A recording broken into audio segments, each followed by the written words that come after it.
But would have, because I was going with that. Oh, the tape. About it? Oh, yeah. Well, I guess.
He's walking around, and we're both walking in grass in ways that are not our normal ways of walking. I was like, honey, yeah, sure you get an MRI or whatever. Like,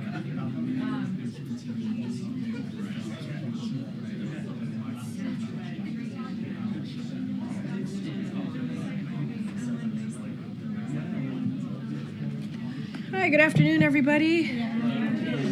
Oh, sorry. Fixing the podium or the lectern.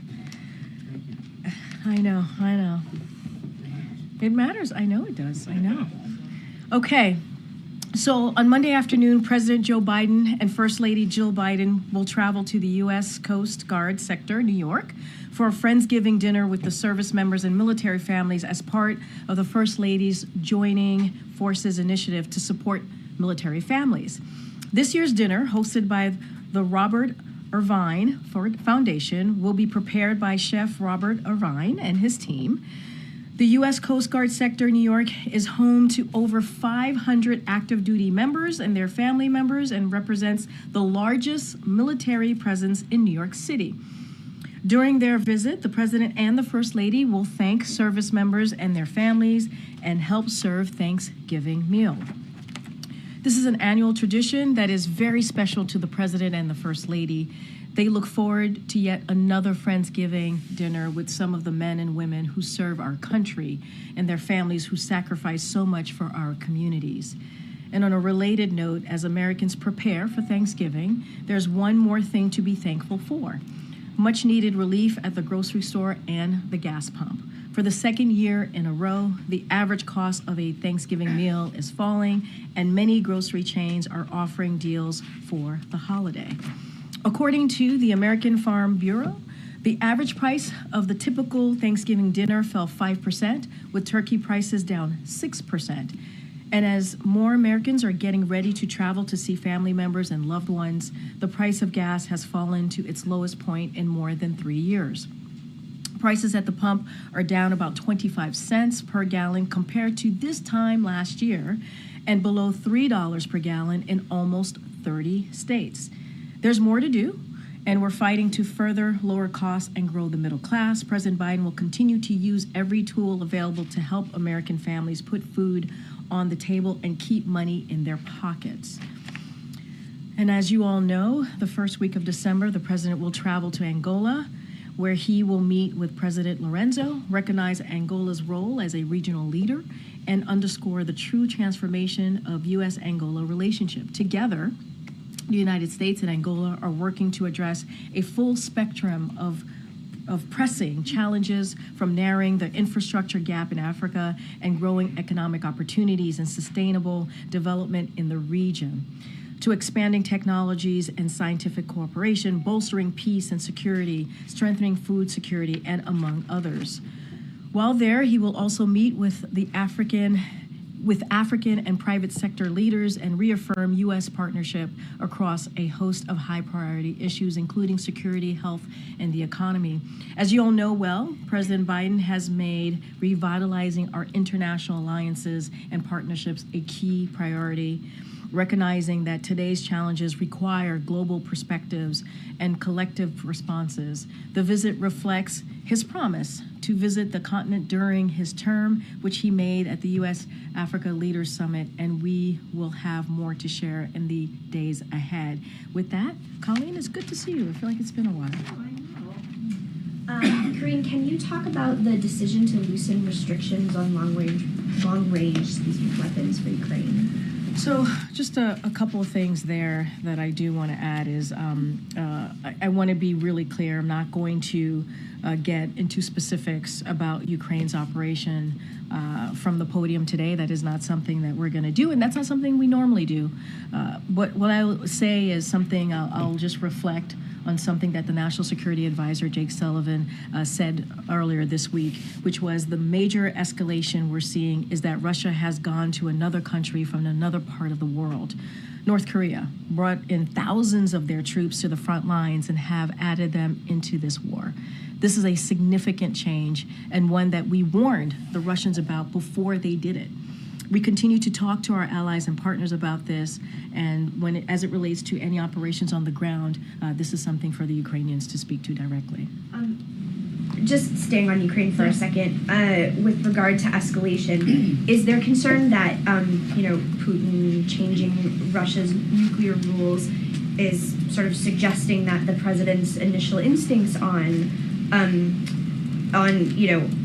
allowing long-range missiles further into Russia could amount to a de-escalation, or sorry, a dangerous escalation of the war? I mean, look, is he right? Was he right? And just to kind of reiterate what the National Security Advisor said, right? And you've heard this from other members of the NSC team, which is the escalation at every turn, at every step, is coming from Russia.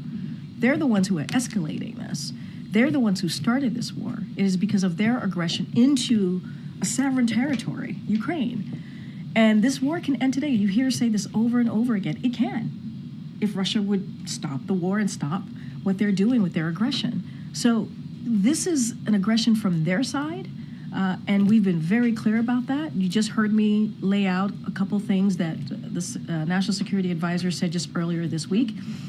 What they're doing, thousands of troops from another country that is now part of what Russia's doing with their aggression into Ukraine. So this is their aggression, not Ukraine's, not ours. Good. Just to follow up here, for a long time, the White House argued that using these long-range tactical missiles into Russia to attack targets inside Russia would escalate the war, would really invite retaliation. So why now? Why change the policy now? I'm not going to get into specifics. I'm just not going to get into specific about Ukraine's operations. Not something that I'm going to do today. But I want to be really clear. But I guess I'm asking about the specifics of the White House's decision to change policy. I'm just telling you that I'm not going to get into specifics from here, from the podium. I'm going to be very clear about that.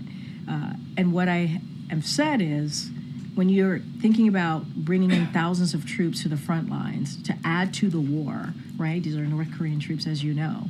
That is the aggression from Russia's part. That's their aggression. And we're going to continue to be there for Ukraine. This is a president that has led on making sure Ukraine has what it needs in the battlefield. He's the one that rallied countries, more than 50 countries, to make sure that Ukraine got what it needed. But when we're talking about aggression here, or we're talking about escalation, pardon me, more so escalation, this is Russia's the one who's been escalating every step of the way here. And so if I'm hearing you right, it was that escalation, the North Korean troops.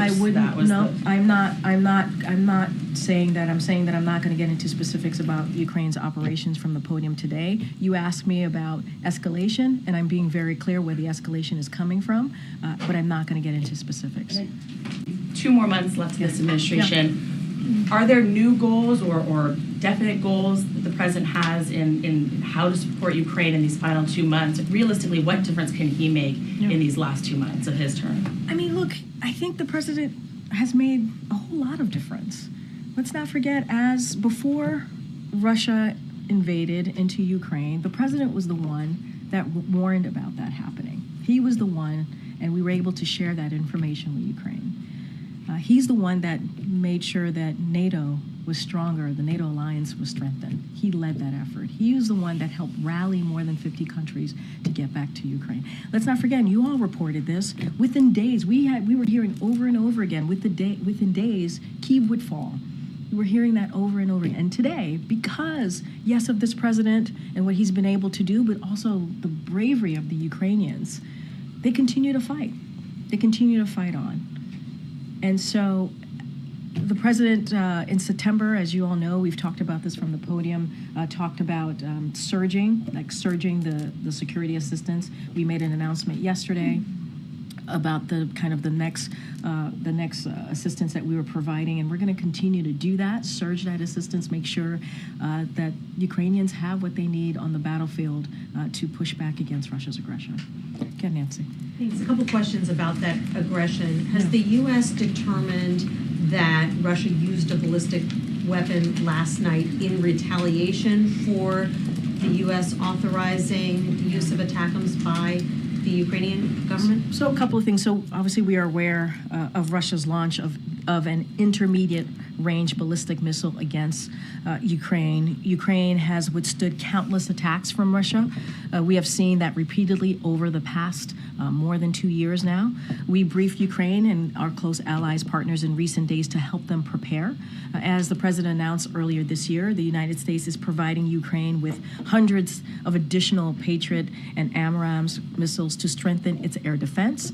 Many of these air defense missiles have been delivered already as a consequence of that president's decisions to divert air defense exports to Ukraine, and deliveries of additional air defense missiles to Ukraine are ongoing. And as I just stated, the president in September, on September 29th to be more exact, he talked about surging continued assistance, security assistance to Ukraine. And so we're going to continue to do that, and that is going to make sure they're strengthening their capabilities, including air defense, and put Ukraine in the best possible position on the battlefield. And just yesterday, as I mentioned moments ago, we were able to announce another security assistance. And so that's going to continue. And so we will not be deterred here. We are going to continue to make sure that Ukrainians have what they need on the ground. Now that Russia says it is changing its nuclear doctrine to essentially lower the bar for when it can use nuclear weapons, does the U.S. need to change its nuclear posture as well? So let's not forget, we said earlier this month that we were not surprised by Russia's announcement that it would update its nuclear doctrine. And so Russia has been signaling its attempt to update its doctrine for several weeks, and observing no changes to Russia's nuclear posture. We have not seen any reason to adjust our own nuclear posture or doctrine in response to Russia's statements. So this is more of the same irresponsible rhetoric that we continue to hear from Russia, which we have seen for the past more than 2 years now, if you think about their aggression, their war against Ukraine. And so, and I've talked about it a little bit moments ago about the use of DPRK soldiers in combat operations against Ukraine. It presents a significant escalation of its war. Again, they are the ones, they, meaning Russia, are the ones that are escalating this war.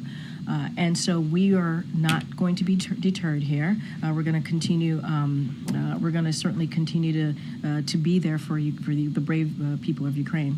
Have U.S. officials been able to determine what Russia is giving North Korea in exchange for North Korean soldiers fighting in this war? So I'm not going to certainly get into specifics on that. What I can say is what we have been very clear about is our determination to be very clear here about our continued support certainly for the Ukrainian people as they continue to deal with this aggression, this escalation from Russia. And so we have said that we're certainly concerned about Russia's decisions. We see it as it being born out of desperation, what they're doing. And it's born out of desperation because they now are seeing high casualties, right? The Russians are. And so now what they're doing is they're turning to DPRK to supply them soldiers to continue their brutal war against Ukraine. And so, look, it's not going to deter us. They're the ones escalating. We're going to continue to provide support to the Ukrainians as they continue to push back against Russia's aggression. That is not going to stop us from doing that. Okay. Karine, does the White House have any reaction to Matt Gaetz withdrawing his name for consideration to be the next Attorney General? So what I'll say is, and we've been pretty steadfast on being consistent here, not going to comment on every personnel matter or all personnel matters here that the president-elect is deciding or is nominating people for at these respective agencies. We really, truly want to respect the transfer of power. We want it to be efficient. We want it to happen in a way that the American people deserve. And that's what we've been trying to do. We believe that is very much part of our democratic principle, and that's what you're seeing this president do and lead by example. More broadly, as we talk about the Department of Justice more broadly, look, the president has said when it comes to investigation, that department should be independent. There should be no partisanship. There should be no loyalty to one party or the other. The loyalty should be to the Constitution, and the loyalty should be to the rule of law. And that is something I believe and we believe the president has led also on that particular issue by example. And then on that topic, our understanding is that the Trump transition team hasn't signed the MOUs that are outstanding still. Is there any update that you can provide on your end? Any progress there? Or is there concern now about how that may impede some of that transfer of power you're talking to? Yeah, and so, and look, as you know, President Biden met with the president-elect to show that transition of power and obviously offering any assistance needed to make sure that happens in a way that is peaceful, obviously, and efficient. And so that was one part of it. Our teams continue to stay in touch. As of now, to your point, the Trump-Vance transition team has not yet entered into the agreements with the White House and the General Service Administration. As you know, the Chief of Staff Jeff Zients here has reached out to the co-chairs and have consistently reiterated the wanting to work together in making sure that they have what they need. So we're going to continue to engage with the Trump transition team to ensure that we do have that efficient, effective transition of power. And in those conversations, we certainly are stressing that the White House and the administration stand ready to provide assistance and that access to services and information certainly outlined in the GSA and the White House Memorandum of Agreement, those MOUs. So those conversations continue, and we want this to go smoothly, and that's what we're trying to get to. And just finally, what is the White House view on Speaker Johnson saying that he will bar transgender women from using Capitol bathrooms as something that Congresswoman Nancy Mace has clearly raised in regards to Representative-elect Sarah McBride? So I would, when I think about that question, I think about what the Congresswoman-elect said, and who, as you know, the president has a close relationship with and is very proud of her. And what she said is, I'm not here to fight about bathrooms. I'm here to fight for Delawareans and to bring down costs facing families. And we agree with her. We think that's incredibly important to focus on the American people. Obviously, for her, it's the Delawareans who she represents. And so, again, the president is proud of her. I'm not going to add to that. Has he called her in recent days over this? I don't have a conversation to speak to. As you know, they had a moment to speak on the night of the election. He was able to call her and congratulate her. I don't have anything else to add, but I think her words speak volumes. Okay. Thanks, Karine. U.S. prosecutors charged Indian billionaire Gautam Adani over his role in an alleged bribery scheme this week. Is the administration concerned that this will damage U.S.-India relations, especially given the recent case with a former Indian intelligence official being charged in a assassination plot aimed at a U.S. citizen. So obviously we're aware of these allegations, and I would have to refer you to the SEC and DOJ about the specifics of those allegations against the Adani group. What I will say is on the U.S. and India relationship, we believe that it's stands on an extremely strong foundation, anchored in ties between our people and cooperation across a full range of global issues. And so what we believe and we're confident about is that we'll continue to navigate this issue as we have with other issues that may have come up, as you just stated. And so the specifics of this is something that SEC and DOJ can speak to directly. But again, we believe that this relationship between India and the U.S. has been built on a strong foundation. I wanted to ask you also about the ICC's issuing arrest warrants for several top officials, including Netanyahu, over Israel's conduct in this war. I know that the U.S. rejected this decision. Does the administration see this ruling as a threat to Israel's ability to defend itself? And also, Republican Senator Lindsey Graham is calling for the Senate to sanction the ICC after this decision. Is that a measure that the White House would support? Yeah, so a couple things. Let me just say, because this is the first time I've had an opportunity to speak to this at the podium, so let me just say more broadly that we fundamentally reject the court's decision to issue arrest warrants for senior Israel officials.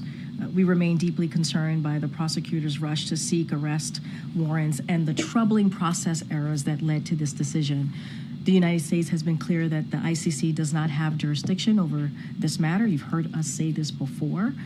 Whatever this prosecutor might imply, there is no evidence, none, between Israel and Hamas. There's just none. In coordination with partners, including Israel, we are discussing certainly those next steps, what that's going to look like. And to your question about sanctions, that's basically kind of just answered it in that last part of what I said. We're in consultation with our partners and also, which include Israel, about our next steps. We fundamentally reject that the ICC has jurisdiction over this situation. And so that's something that we've been pretty clear about, and we'll continue to do so. Okay, MJ. At this point, with 2 months left in the administration, does the White House see a real value in President Biden directly engaging with members of the press? Oh, absolutely. Yes. Look, I think we have worked really hard, and I hope you all have seen this, to make sure that we brought back the norms that was taken away from our predecessor on how we engage with the press. The president respects the freedom of the press, and he actually enjoys engaging and going back and forth with all of you. And that is something, and he's done that extensively, and that is certainly something that he's going to continue to do. We have less than 60 days, I think you just said 2 months left. That is plenty of time for the president to continue that engagement. He will. This is something that we respect. Bringing back the norms, working with the White House Correspondents Association, making sure that we have that healthy back and forth with the press corps. And so we believe it is important when the president engages with the press. He's done, I believe, more than 50 interviews just this year alone. He's taken hundreds of questions in his back and forth with all of you, and that's going to continue. If all of that is true, why on a 6-day foreign trip where the president obviously had a robust American press corps traveling with him, did he not have a single engagement, whether it is a press conference or maybe just speaking on the tarmac or really anywhere where he took questions from the press? I mean, as you all just stated and wrote about, the G20 and APEC was his last opportunity to deal with some of these world leaders that he has built a close relationship with. Has some of them he's known certainly more than his almost 4 years in this office. And so he truly wanted to spend time engaging and listening, having that one-on-one engagement that the president believes in and trusts in. And so he wanted to spend time doing that And so that's what you saw the president do. And I get it. I get that you all want to hear from the president. I get that. I understand that. And I'm not saying that you won't. You will. He will certainly continue to engage with all of you. And it is. When I say it's something that he actually enjoys doing, it is. He enjoys having the back and forth with all of you, and that's going to continue. Just to be clear, you mean the explanation is that he, on this trip, was extra busy meeting with world leaders because this is one of his, last big what I'm saying is, as you know, this was one of his last opportunities to speak to many of these leaders. There were 20 leaders at the G20, more than 21, or about 21 leaders at APEC. And so he wanted to spend that time certainly doing what he normally does at these conferences, obviously, but also, speaking directly to them as one of his final times as president. And again, putting that aside, I think your question was, do we believe that he should engage some version of that? I apologize if I'm not quoting you directly. Yeah, we think it's important for him to engage with the press. He thinks it's important to engage with the press, and that's going to continue. It is. You will hear from the president and have an opportunity to do those back and forths that you normally have done with him. This is related but separate from just the trip itself. It's been more than 2 weeks since the election. This was an election that elected a man that President Biden has repeatedly referred to as an existential threat. So why is it that the American people have not heard President Biden talk about this threat since the election? Because there was an election and the American people spoke. Mm-hmm. The will of the American people were very clear, right? And so the president is now in a situation where we have to deal with a peaceful transfer of power. We have to respect the will of the American people. And that's what you have been seeing from this president, trying to lead by example to make sure that that happens. And that's what the American people deserve. That's what the president deserved. And that's what I think he was very clear about in Rose Garden when he delivered his remarks 2 days after the election. And he said, he was very honest. He said, these, and again, I'm not quoting him exactly, but these were not the results that we had wanted, right? And that's just being honest. They weren't. But we are now in a position where he believes he has to lead by example and show what a peaceful transfer of power looks like. And so that's what you're seeing from this president. And, to the points that you made, I've been asked about existential threat. I've been asked about threat to our democracy. The president is always going to be honest with the American people. He feels like he is obligated. What he said still stands. But we are now in a different place. We are. The American people spoke. They deserve a peaceful transfer of power. That's what this president wants to do. Does he have a message for people on what they should do about this existential threat? Assuming that he still believes Donald Trump is an existential threat. Look, his thoughts and what he said, his thinking on that has not changed. It has not. And I think he was very clear about what he believes should have been done or how we should move forward. How, he was very clear during those moments that he spoke about it. Right now, he wants to lead by example and talk and show the American people what it looks like to have an efficient, effective transfer of power. And he believes that is what the American people deserve. And I'm just going to leave it there for now. Okay, Joey. Yeah, thanks, Karine. President-elect Trump this week confirmed he intends to declare a national emergency and use U.S. military to pursue mass deportations of undocumented immigrants. Does the president believe this is an appropriate use of the military? So look, I'm not going to go into what the state attorney general, or state elected leaders might do in the future as a response to this next administration's policy, how they're going to move forward. I'm not going to do that. What I can speak to is our administration is focused on arresting dangerous criminals and threats to public safety. We do not believe in separating families, and what I can speak to is what we have been able to do and how that has worked out, right? In our remaining time, we're going to continue to fight to secure our border. Since the administration took strong actions back in June, encounters have dropped by more than 55% and are lower than they were 4 years ago. So what we're going to do is we're going to continue to enforce our laws, remove individuals who do not have a legal basis to be here, to remain in the U.S., And we're going to do that while making sure we're treating people with dignity that they deserve. With that said, I mean, does the president, though, have concerns about using the military to carry out, Trump's talked about these mass deportations. I heard your question. You're just repeating the question that you just asked me. I hear that. I know, I hear you. I appreciate the effort. I don't want to get into what attorney generals or other elected officials might do in the future. What I'm going to stick to is what we're doing right now and what we are going to continue to do in the next less than 60 days in this administration. Go ahead, Karen. Yesterday, the president met with North Carolina Governor Roy Cooper to talk about the ongoing disaster recovery down there, and state and local officials were there as well. The administration this week, the president has asked Congress for about $100 billion for disaster relief, emergency disaster relief. How does the White House want to see that get done? Do you want to see that done quickly as a standalone bill, or later as tied up with the government funding that's likely expected later in December? So what we want is Congress to act, we're going to continue to urge Congress to act quickly to pass a supplemental funding package to assist communities obviously impacted recent hurricanes and other disasters. And what we have seen and what we know when we've seen these types of previous natural disasters in the past, we've seen Congress come together in a bipartisan way to get that done, to help out communities in crisis.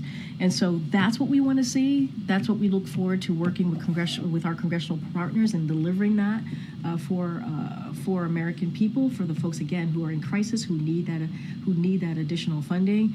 And so obviously you saw the letter from OMB, and so certainly they can go into more details and specifics of the breakdown of our ask, but that's how we want to see it moving forward. Would you say this is the top legislative priority right now for the president in this lame duck session? So I think right after the election, I talked about 4 or 5 legislative priorities. Obviously, this was one of them.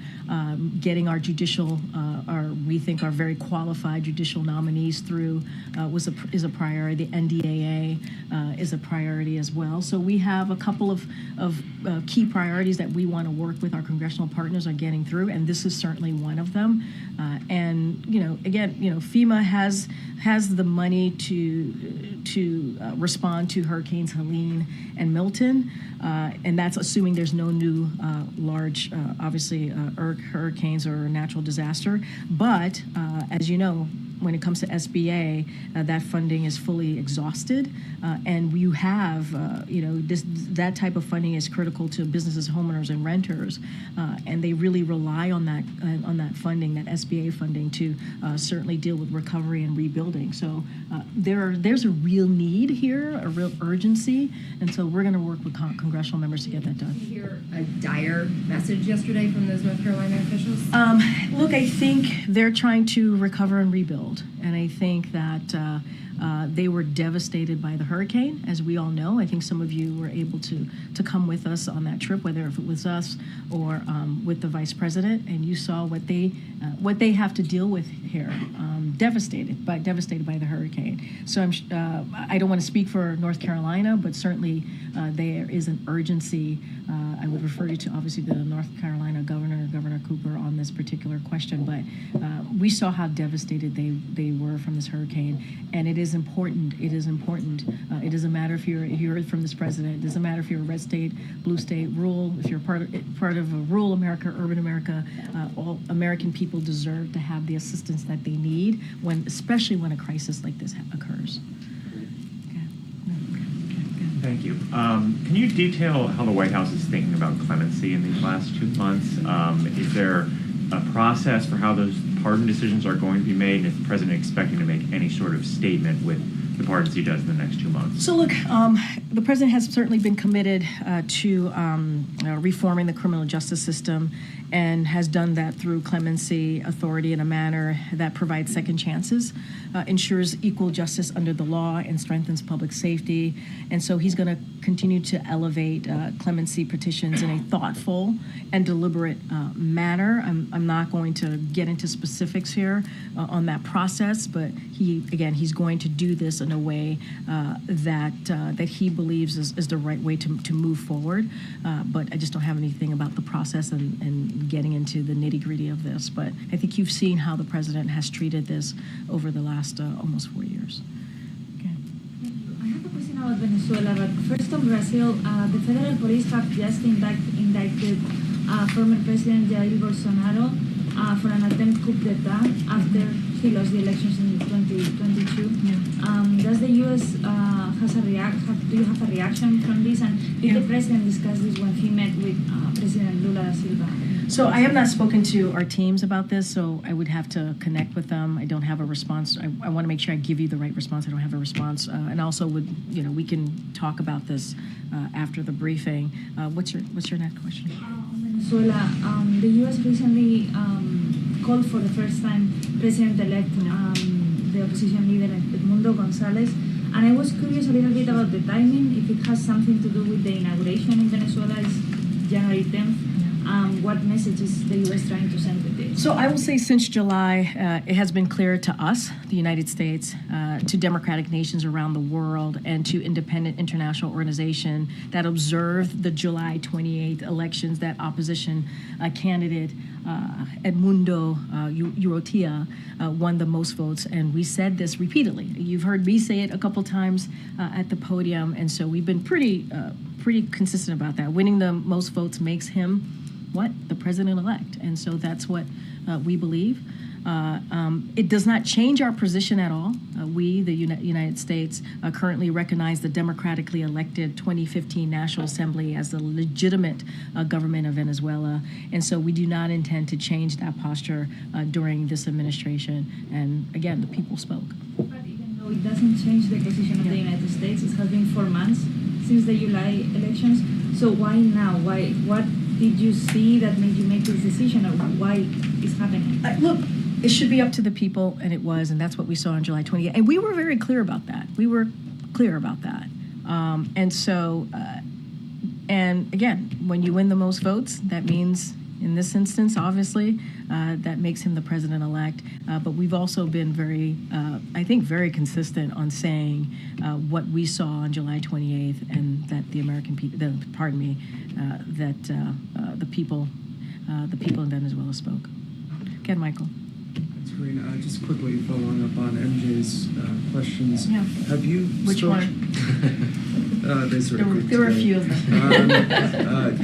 Have you spoken to your named successor? And if so, what advice do you have for her? Oh, I didn't know that was where you're going. Following up, I didn't think it was that follow-up. Look, I'm not going to speak to every personnel pick, specific personnel pick. I'm going to reiterate a little bit of what I just shared with MJ, which is that, over the past 4 years, we have done the best, I think, to stick to expected norms of the office. We've had over 500 briefings from this podium, with gaggles also on Air Force One and abroad. And, we hope that they will continue to answer the questions of the American people. That's what we hope. And I will just add that, I have not spoken to my successor. What I will say is that I certainly wish her luck. And this was a great job. And it is an honor to speak on behalf of the President of the United States. It is a privilege, and it is something that I am very proud to have done for almost 4 years. So I'll leave it there. Go ahead, April. I have 2 questions. Want to follow up on the person who's going to take your place. Oh, goodness. When Donald Trump was president the first time, there was a period of time where we had no press briefings. In the space that you're in this moment, and have been in for a while, do you believe it's significant in this moment in time for the American public to hear from the spokesperson on a daily basis? Or do you believe that the president can do it himself? Look, I'm not going to speak how any administration decides to do the business of the American people. how to decide to communicate with the American people. What I can speak to is what we've tried to do, which is bring back the norms of how this all works, how we communicate with the press. And we've tried to do this in a very respectful way. I've mentioned we've done more than 500 briefings proudly. Some have been tough. Some have been tougher than most, if you will. But it is a privilege to stand at this lectern. It is behind this lectern at this podium. It is a privilege. It is a privilege to speak for this president. It is a privilege to actually talk about what we're doing to you and to the American people. I can't speak to what any administration is going to do. I'm not going to look into the future. What I can say is what we have been committed to, the freedom of the press, respecting the press, having tough back and forths, but this is what democracy is all about. And lastly, Africa. Yep. The last Republican president to travel to Africa was George W. Bush. And since Bill Clinton, except for Donald Trump, every president has traveled there. Is there a concern that with all of this, these last 4 years, having the vice president, your secretaries, and now the president go to Africa to highlight the importance of the continent on so many levels, is there a concern that you will lose ground in the next couple of years? Because Donald Trump didn't go last time, and he said some very harsh words about sub-Saharan Africa before. Again, I have no idea what the next administration is going to do. Really, I mean, I don't know what they're going to execute. I don't know what they're going to do.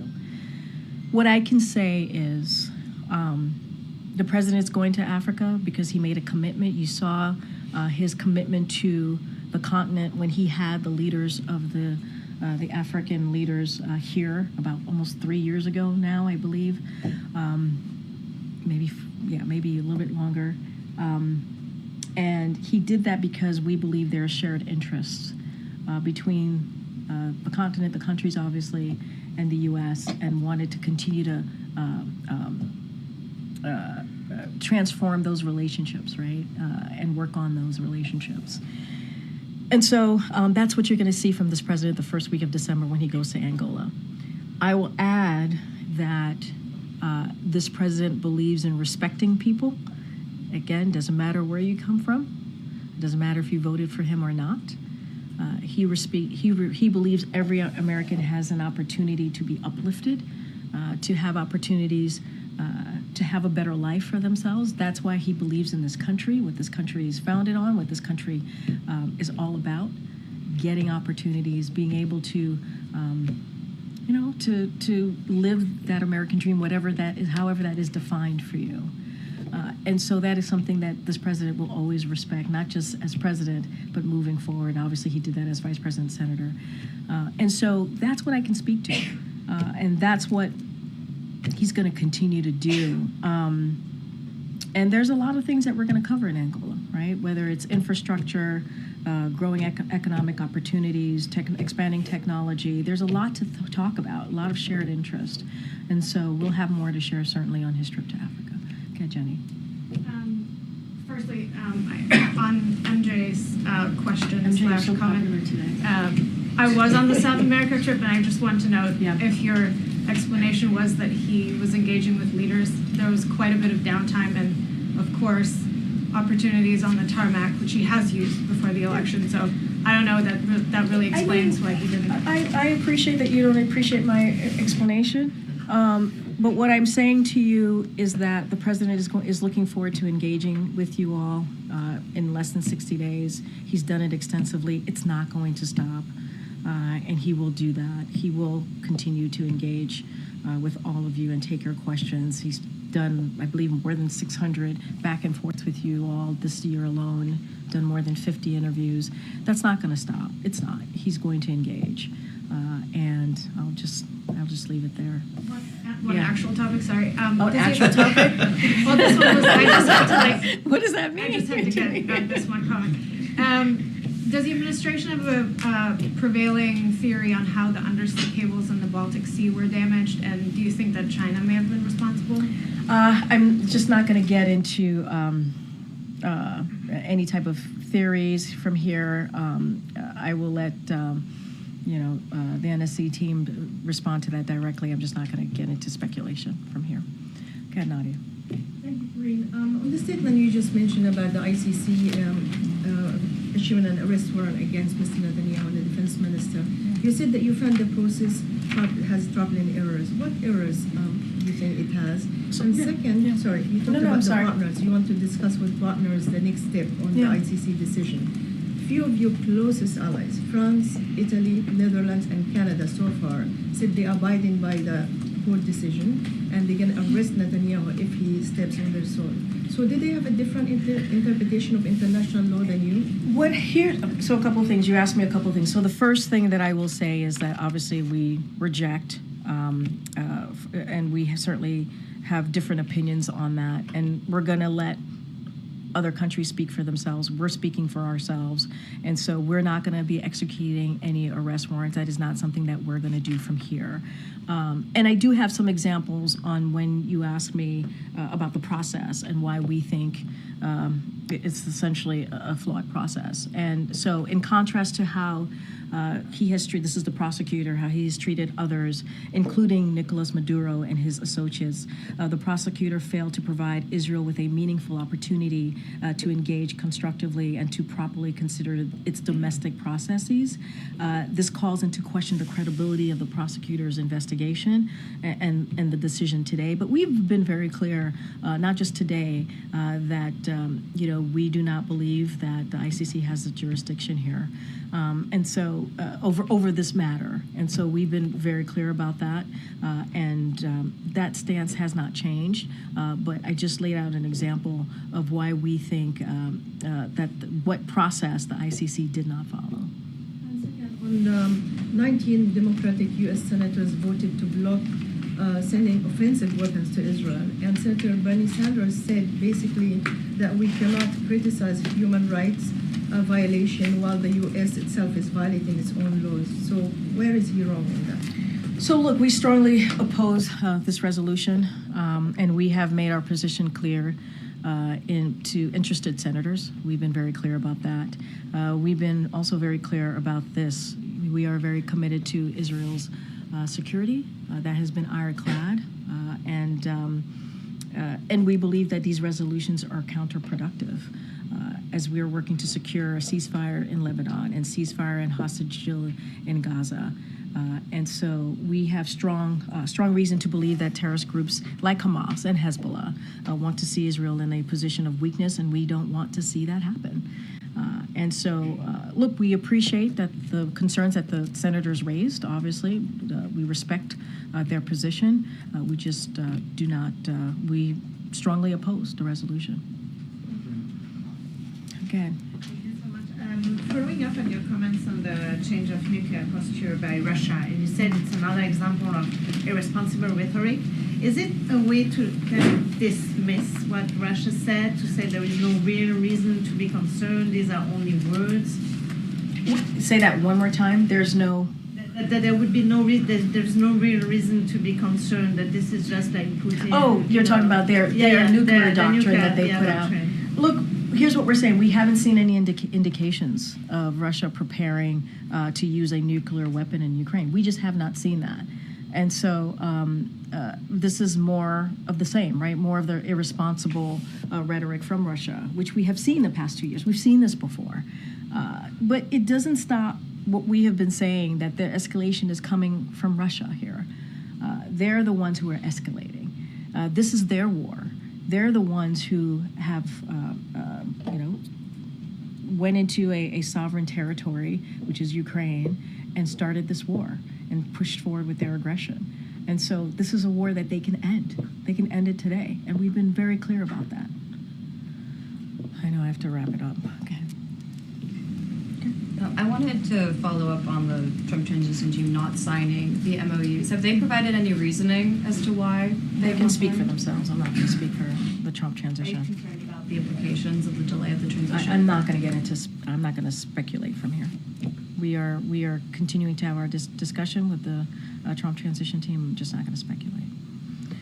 All right, go ahead. Good afternoon. Two topics, one on immigration, one on unions. Immigration. New York Post is reporting that ICE is quietly loosening some of the restrictions on how migrants would have to follow the asylum procedure. Basically, they wouldn't have to do the physical check-ins with Customs Border Protection. The former head of Customs and Border Protection is calling it obstructionist transition. Is there any effort by the current administration to kind of curb any of the immigration overhauls that Trump is likely to go for? I don't have any policies, new policies to speak to at this time. I just don't have anything. As far as we know? I don't. I would refer you to DHS for any specifics on that particular question. But if you're asking us if we are doing any policy changes, I don't have anything to announce. I laid out for one of your colleagues what we have been doing, especially since we moved forward with our executive actions since in June, and what we have seen encounters have dropped more than 55%, and they're lower than they were even 4 years ago. And so that is what we're going to continue to do. We're going to continue to enforce our laws. That's going to be our focus. But I'm not going to speculate on, again, what the next administration is going to do or not do. Anything specific about loosening of what's happening at the border, I would have to refer you to the Department of Homeland Security. My second question was just on unions. The president has talked so much about being the most pro-union president ever. This week, the DNC Staff Union put out a pretty scathing note saying that so many DNC staffers have gotten laid off, no severance, they were shocked. I'm just curious, from an optics perspective, the vice president left town to go to Hawaii on vacation. Does the president think that's appropriate when so many DNC staffers are literally wondering what they're going to do for work? All right, let's not twist this in so many knots here. First of all, to your first part of your question, it's not the president who called himself the most pro-union president. It's other unions that have called him that, and he is proud to be called the most pro-union president ever. That is something that he was given to him, and he is proud to own that. And it's not because it's a frivolous statement. It is because he has shown, he's not just spoken, but taken action, and has had the back of union members and union workers throughout his presidency. As it relates to the DNC, I would have to refer you to the DNC. But does it look bad for the vice president to go to Hawaii while DNC staffers are just wondering what they're going to do for work? The vice president has taken time off to go spend time with her family. I don't think there's anything wrong with that. I think she deserves some time to be with her family and to have some downtime. She has worked very hard over the last 4 years, and her taking a couple of days to be with her family, good for her. Good for her. Thanks, everybody. Thank you. Thanks, everyone. Thank you.